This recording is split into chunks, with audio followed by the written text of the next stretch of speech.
Assalamualaikum Ibu. Waalaikumsalam Bu Wiwi. Nggih, mohon maaf saya minta waktunya sebentar karena berhubungan ada tugas guru penggerak demonstrasi kontekstual, jadi saya harus mewawancarai atau berdiskusi dengan Ibu tentang masalah yang pernah dialami Ibu. Di sini ada 8 pertanyaan Ibu. Yang diantaranya yang pertama ini, Ibu di dalam mengidentifikasi kasus-kasus atau masalah, apakah itu merupakan dilema etika atau banyak kasus yang berhubungan dengan rujukan. Thank you Bu Wiwi. Sebelumnya saya menyampaikan terima kasih Bu Wiwi. Semoga Bu Wiwi lancar nanti guru penggeraknya. Sekaitan dengan wawancara dari Ibu. Di lapangan Bu, itu ada sepertinya dilema etika, sepertinya itu.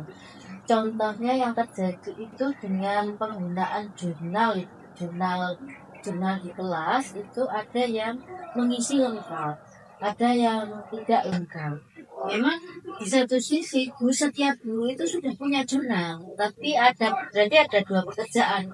Beliaunya harus menulis di jurnal kelas sama di jurnal pribadi.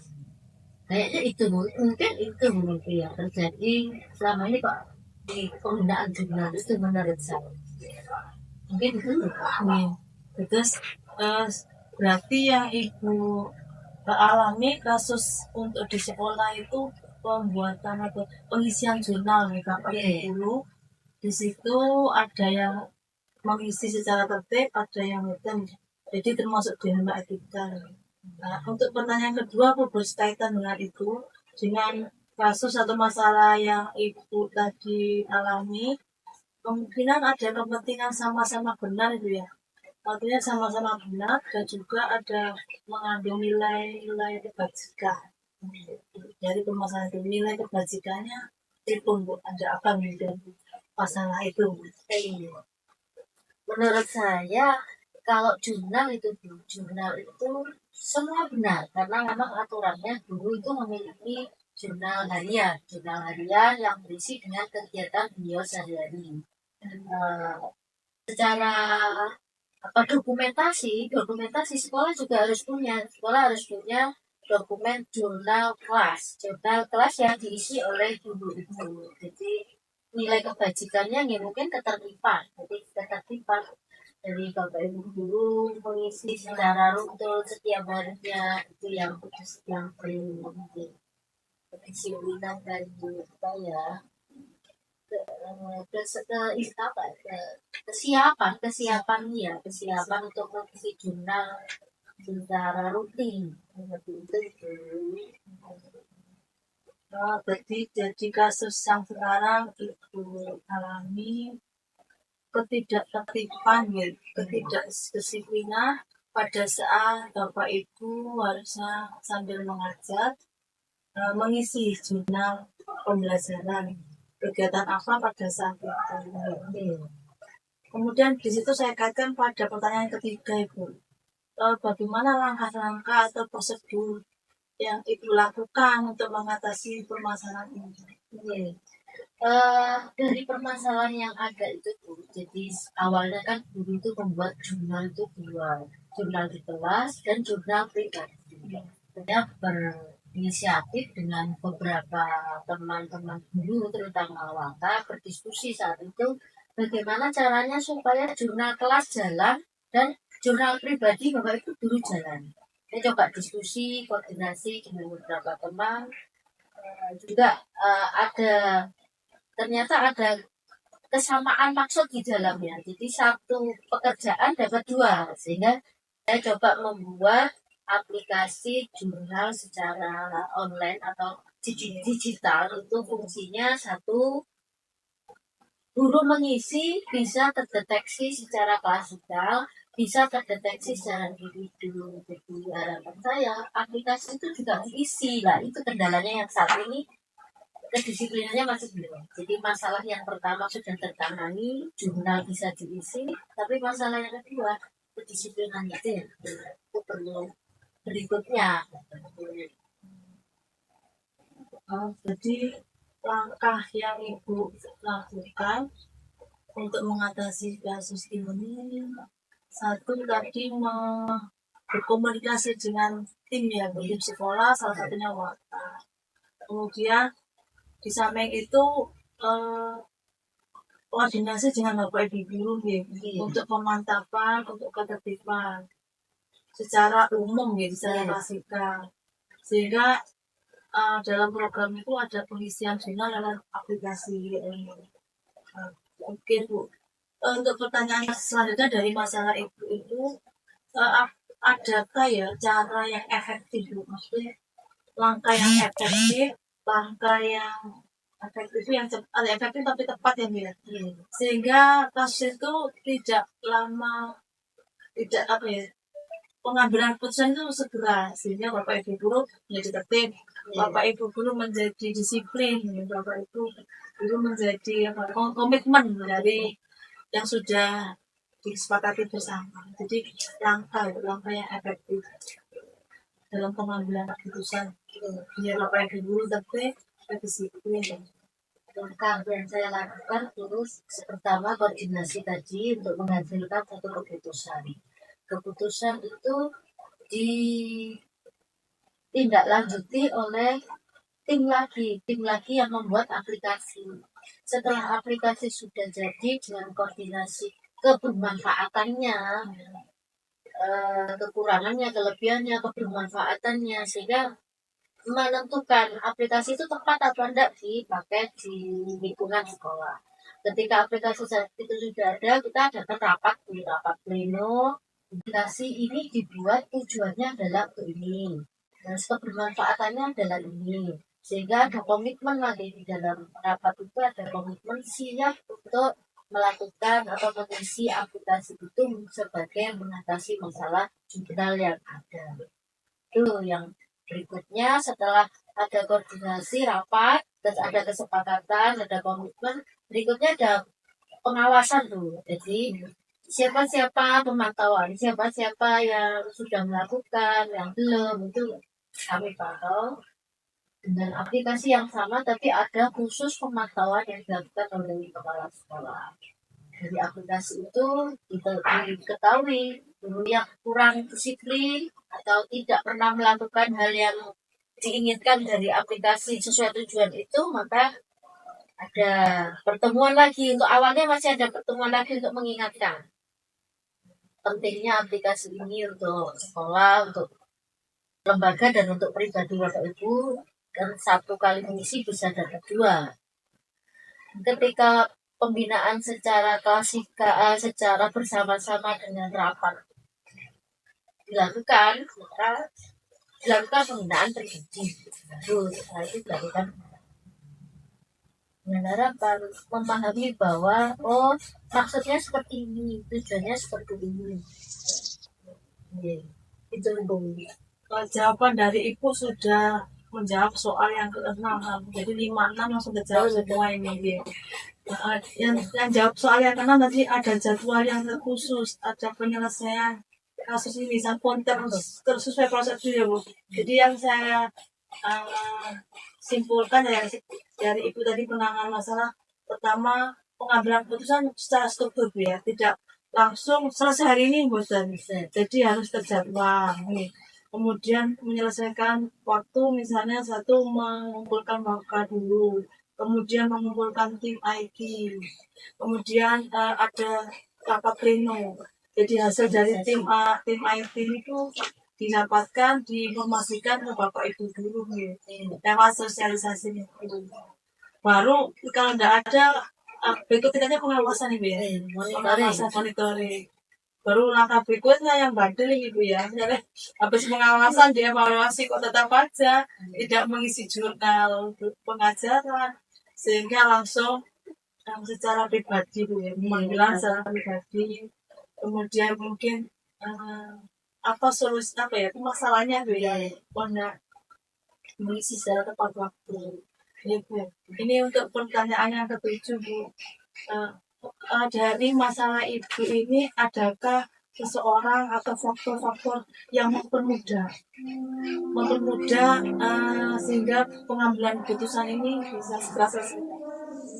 Jadi adakah seseorang atau faktor-faktor yang mempermudah ibu untuk mengatasi permasalahan atau kasus dilema etika ini? Menurut saya faktor-faktor yang mendukung penyelesaian masalah ini adalah kebersamaan.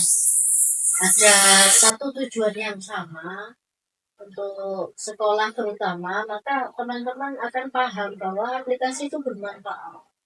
Itu adalah kebersamaan, kerjasama, komitmen itu dari teman-teman di SMA aku ini saya lihat bisa kompak, sebetulnya bisa kompak, hanya mengawalinya saja, pembiasaannya saja yang perlu pemantauan.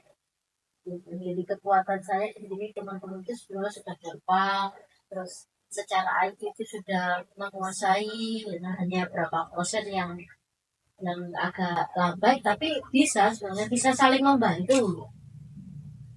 Jadi ada tim kebersamaan, bersamaan, saling membantu. Jadi untuk Bapak Ibu guru IT-nya sudah mumpuni, walaupun ada beberapa tapi tidak menjadikan masalah. Jadi semua nomor mudah, salah satunya kebersamaan dengan diimbangi dengan tim IT, diimbangi dengan IT-nya dan saling membantu. Pertanyaan terakhir dari pembelajaran ini atau dari masalah ini, apa itu yang diambil dari pengalaman kasus ini? Kasus ini adalah Bapak Ibu guru tidak tertib mengisi pembelajaran baik di kelas maupun di aplikasi. Hikmah yang saya ambil dari kasus ini adalah pentingnya komitmen bersama, bahwa segala sesuatu itu perlu dicatat apa yang dilakukan apa yang dicatat. Itu ibaratnya dalam SOP, kalau kita termasuk pada sekolah yang memiliki standar operasi prosedur, itu harus dilakukan. Untuk pemahaman teman-teman mengenai pentingnya apa yang dilakukan itu harus tercatat, dan itu sebatas dengan administrasi. Kalau memang administrasi itu menyulitkan, maka ini tidak dilakukan. Kita harus cari alternatif yang lebih efektif seperti itu. Di komitmen dan sesuai dengan SOP, tercatat dan dilaksanakan. Dari 8 pertanyaan Ibu ini saya menggali informasi hasil dari wawancara ini yang menjadikan tugas sebagai guru penggerak. Ternyata salah satunya yang saya masukkan informasi dan juga keilmuan Bu ya, tentang tadi kebersamaan. Jadi lembaga dengan kita satu tim, kebersamaan dengan komitmen, dan juga ada prosedur yang berlangsung. Dan itu ditambah pemanggilan secara khusus ya, komunikasi secara kekeluargaan. Mungkin itu idola saya Bu, untuk menjadi pemimpin yang saling berkomitmen bersama. Berarti kesepakatan bersama itu ya pemimpin. Oke, sebelumnya terima kasih Bu. Keilmuannya untuk menggali ini sangat bermanfaat bagi saya dan juga untuk melaksanakan tugas saya sebagai guru penggerak. Selamat untuk diri, moga-moga lancar sampai nanti lulus jadi guru penggerak. Ilmunya yang penting. Terima kasih. Monggo Bu. Assalamualaikum. Waalaikumsalam warahmatullahi wabarakatuh. Assalamualaikum Ibu. Waalaikumsalam warahmatullahi wabarakatuh. Ngapunten, saya tutup waktunya karena sehubungan dengan tugas saya sebagai guru penggerak yang harus berkomunikasi atau wawancara dengan kepala sekolah.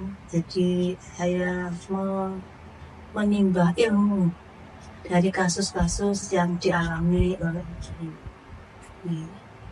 Kemungkinan ini ada 8 pertanyaan.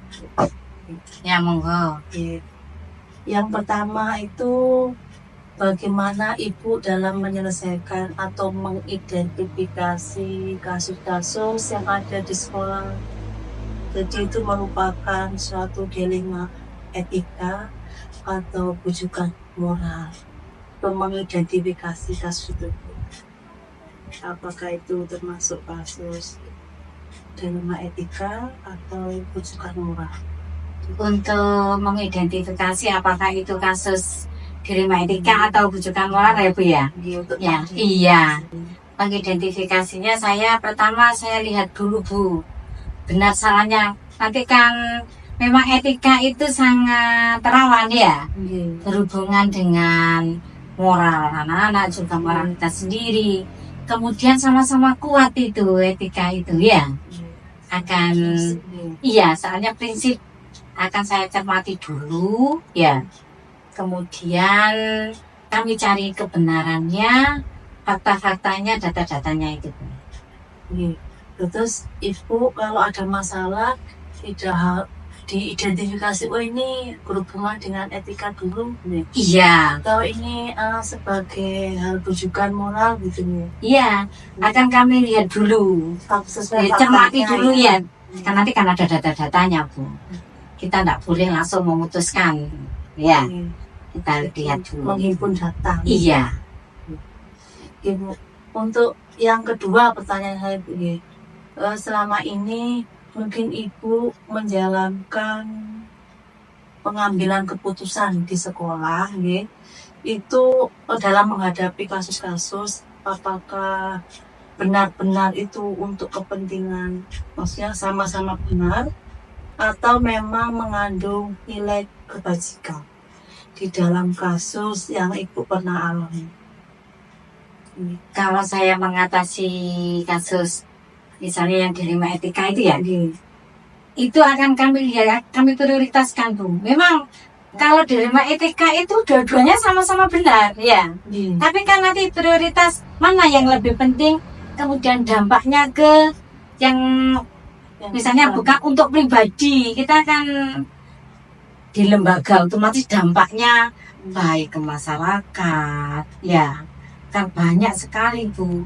Untuk individu yang bersangkutan itu kami lihat dulu dan kami prioritaskan kalau kami menyelesaikan kasus seperti itu. Berarti unsur nilai-nilai kebajikan diutamakan. Iya, yang utamanya yang utama kami prioritaskan, misalnya berpihak pada murid. Iya. Saya nanti dampaknya kan banyak Bu ya. Kita mengambil keputusan tidak boleh langsung gegabah.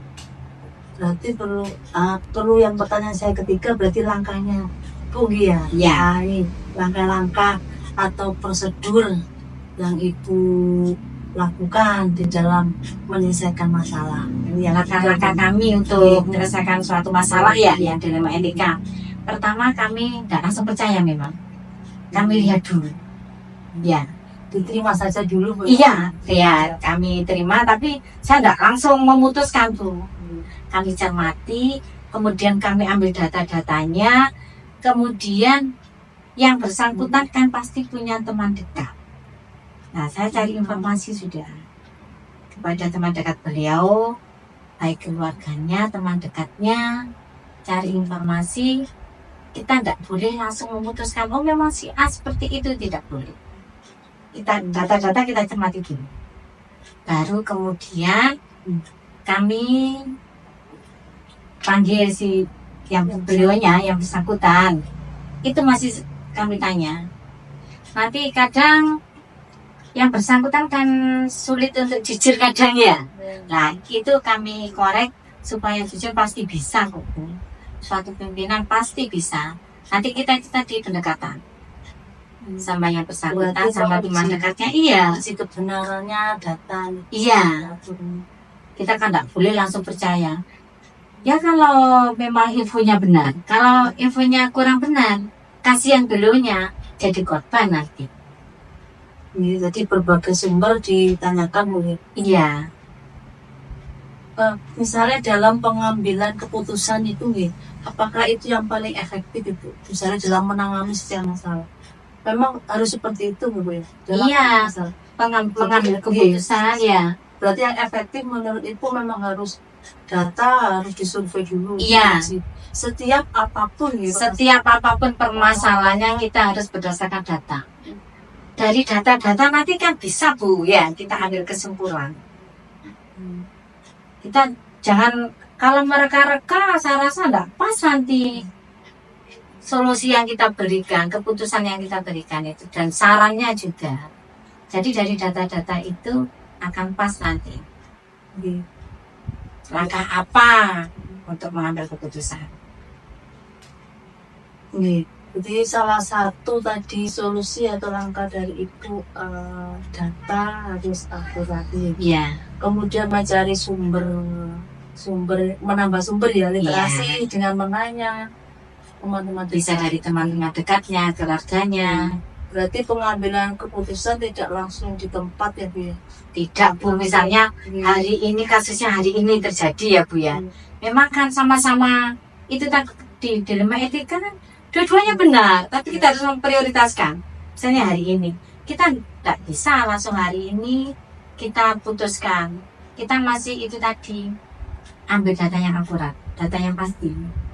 Tidak mudah ya. Iya, kita telusuri dulu Bu. Ini mungkin pertanyaan lagi bisa saya ya. Di dalam kasus itu ada hal enggak ya untuk mempermudah itu menyelesaikan misalnya. Apakah hanya langkah itu kita mengambil data? Mempermudah langkah itu untuk mempermudah dalam menangani kasus. Untuk menyelesaikan kasus. Oke, yang faktor mempermudah. Selain data-data, Oke. ya. Selain data-data itu saya ada yang untuk orang muda itu langsung saya ajak bicara Bu, yang bersangkutan bicara berdua. Berarti komunikatif nih. Iya, terus saya suruh cerita apa adanya. Biar nanti kami mengambil keputusan, menentukan solusi apa yang harus kita lakukan. Itu pas, ibarat orang sakit ya. Kalau kita mereka-reka, kata data, ini misalnya gejala sakit mah misalnya. Tapi nanti ada yang dari belonnya yang bersangkutan akan lebih terbuka. Nanti akan kami lebih pas memberi obatnya ibarat orang sakit seperti itu. Berarti untuk mempermudah itu memanggil yang bermasalah. Iya, saya ajak bicara baik-baik. Iya. Apa permasalahannya, gitu. Iya, kan mitra kerja Bu. Kita kalau saya enggak, itu guru kepada pimpinan ini tidak. Kalau saya tak, saya anggap mitra kerja. Apapun masalah mereka juga masalah kami juga. Nih. Jadi nanti di setiap kasus mesti ada dilema etika nih. Pasti Oke. ada. Untuk rujukan moral itu apa ada ya?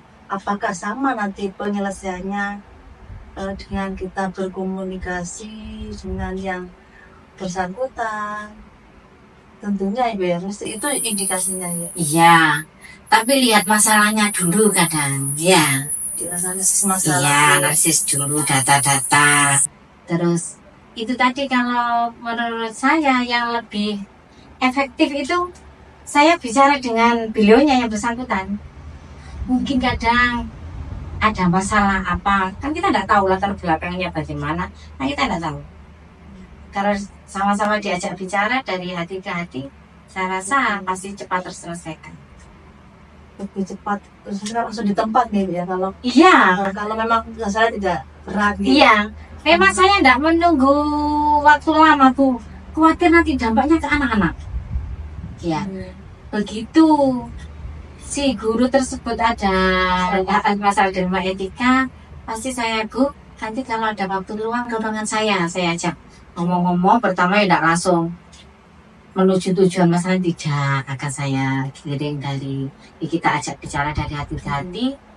Akhirnya kan nanti semacam namanya kalau pimpinan itu wis orang tuanya Bu ya, orang tua dan anak. Nanti gini ada masalah apa, latar belakangnya bagaimana itu Terus kita cari dulu masalahnya. berkomunikasi dulu ya. Iya. Tidak secara formal ya, betul. Apa harus formal seperti ini saya berkomunikasi atau Tidak. memang kita di luar cari suasana yang Enggak, saya enggak perlu keluar kok. Kalau ada ya guru-guru itu tadi wis saya ke kelasnya ya Bu, nanti kalau ada waktu luang misalnya anak-anak sudah pulang, kemudian anak-anak istirahat, Bisa turangan saya nggih. Kalau belum ada waktu enggak apa-apa, saya sabar menunggu. Enggak boleh. Harus pun nanti tidak saya. Sama-sama enjoy lah. Kapan waktu luangnya beliau, juga kapan waktu luangnya saya, nanti kita komunikasi bareng-bareng. Jadi secara baik-baik Iya. waktunya diselesaikan bareng-bareng. Iya. Mungkin pertanyaan saya yang terakhir, dari hal yang tadi Ibu sampaikan dalam menangani masalah, salah satunya tadi bisa tidak mempercayai apa yang ada masukan dari orang lain, informasi itu, jadi perlu disurvei. Iya, bukannya tidak percaya, tidak langsung percaya. Tidak langsung percaya. Iya. Jadi perlu literasi atau sumber Data-data yang akurat salah satunya. Dengan apa? Bertanya teman dekat. Iya. Atau keluarga. Kepingin mempermudah permasalahan penyelesaian itu langsung komunikatif dengan yang bersangkutan. Jadi dari situ pengalaman apa yang pengalaman yang Ibu petik dalam menghadapi kasus dilema etika Ibu? Pengalaman yang kami petik, akhirnya satu, kami bertambah akrab dengan beliau. Ya, bertambah akrab. Oke, kekeluargaannya bertambah sudah. Keluarga terwujud. Iya, keluarga terwujud. Kemudian yang kedua, nanti dampaknya ke anak-anak juga biar tidak mengalami dilema etika lagi. Lebih harmonis dengan anak-anak. Iya, lebih harmonis dengan anak-anak.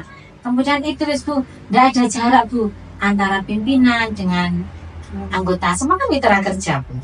Jadi intinya tidak ada batasan Ini kepala sekolah anak buang. Tidak, saya tidak. Mitra mitra kerja, teman kerja saya. Saya tidak bisa sukses tanpa beliau-beliau. Beliau juga begitu. Kita saling membutuhkan Bu. Itu tadi demi untuk anak-anak kan, untuk peserta didik. Jadi tidak ada jarak antara pimpinan dan guru-guru. Itu dalam bekerja akhirnya enjoy. Iya. Enak gitu. Iya. Salah satunya. Bisa tidak ada pun, tidak ada masalah yang tidak bisa dipecahkan. Pasti semua ada solusinya. Bukan berarti masalah guru A. Ya. Itu hanya ditanggung guru A, tidak. Kita sama-sama. Nanti kompak ya. Iya, sama-sama kita selesai. Iya. Hukum semua. Iya. Namanya kita kan keluarga besar, apalagi pada dinas pendidikan. Watasnya kan satunya ada masalah, satunya mau memperhatikan aja gitu. Tidak, kita saling mendukung. Jadi saling mendukung, Iya. bersupport gitu. Iya, beri support, beri motivasi ya. Menyemangati. Iya, beri motivasi itu. Tidak boleh kan guru satu ada masalah guru yang lain happy, tidak boleh tambah. Kadang memperkeruh suasana, tidak boleh seperti itu. Kita harus ciptakan lingkungan yang kondusif. Terutama di lingkungan pendidikan, di lembaga-lembaga ini, khususnya di lembaga kami. Juga pada umumnya semua lembaga kan kita harus kondusif. Jadi bisa saya simpulkan dari yang Ibu gali ilmu ya, selama ini ilmu bagi saya Bu, salah satunya bahwa kalau suatu lembaga instansi ini tidak ada pembeda antara atasan dengan bawahan Iya. Artinya mitra kerja. Mitra ini kerja. sudah bagi saya mitra kerja. Jadi kita itu satu tim gitu. Iya, satu tim yang saling mendukung. Iya, kan kita jalan bareng untuk mencapai tujuan. Semangat, Iya. Untuk mewujudkan visi misi itu tadi tidak ada dilema etika nanti. Berarti keluarganya semakin dekat. Iya. Seperti rumah kedua ya. Iya. Selain di rumah. Iya Bu, kalau di sini wis, ya itu tadi kita harus enjoy. Akhirnya merasa rumah kedua nyaman gitu. Nyaman. Senang, tenang, enjoy. Dampaknya ke anak-anak juga begitu kan? Ya. Betul memang. Kalau ada tekanan dari atas, betul memang. Saya merasakan sendiri kalau saya kan seorang guru, nanti kalau atasan minta seperti ini, secara begini, akhirnya ke anak-anak kita agak tekan juga. Ya, Akhirnya itu kan pikiran nanti ya. kita kan, saya harus misalkan ini, tapi harus sama anak-anak jadi. Ya. Nanti juga dampaknya ke anak-anak. Betul. Nah. Emosionalnya kita juga Nggak terkontrol kan? Iya. betul. Itu sama ketenangan lagi. Iya. Tidak ada tekanan yang terlalu Iya. menekan hati. Kan nanti itu tadi. Lek bahasa Jawa nyerimpeti nanti Bu bagi si guru. Saya harus ini serimpet ya. Kalau kita saling mengisi, kan tidak ada manusia yang sempurna Bu. Kita saling melengkapi. melengkapi, saling mendukung ya. Oke. Ibu terima kasih atas waktunya. Ternyata Sama-sama. walaupun pembicaraannya 8 pertanyaan gitu, tapi banyak bermanfaat nih.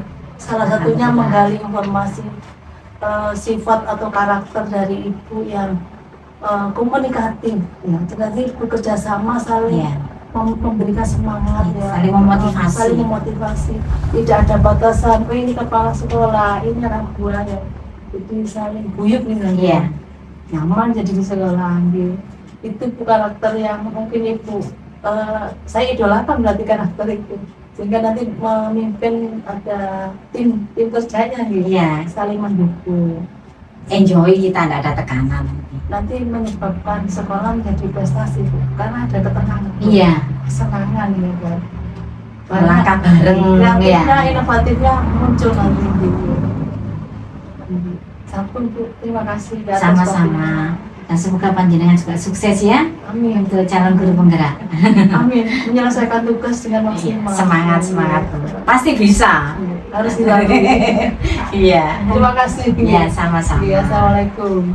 Waalaikumsalam warahmatullahi wabarakatuh.